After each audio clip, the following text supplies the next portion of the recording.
काँग्रेस म्हणटा आरजी बीजेपीची बी टीम. अमित पाटकार म्हणटा RG umpire म्हूण रावपाक शकना, एक तर तांणी अपोजिशना वाटेन येवचें. मनोज परबा कडेन तो जाब मागता.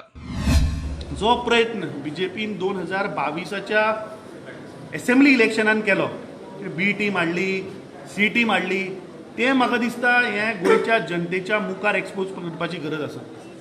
ही आरजी आज हांव ओपन आज मेरेन हांवें आरजीचेर केन्नाच स्टेटमेंट करूं ना. This my first statement. I am claiming that they are BJP B team.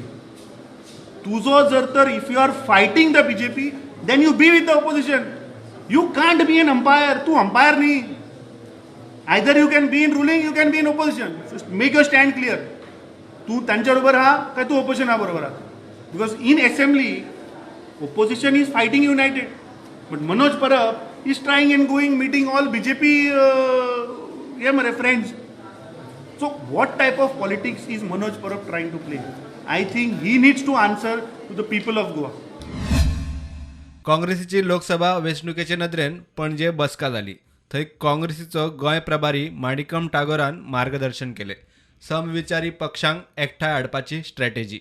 National level, there is an opposition alliance has been formed, and in Patna that alliance has had a successful meeting. In Bangalore 17th and 18th, Mrs. Sonia Gandhi ji is going to be there. Therefore, this alliance more parties are going to join that opposition alliance in Bangalore, and we are very confident that we will be able to build a better.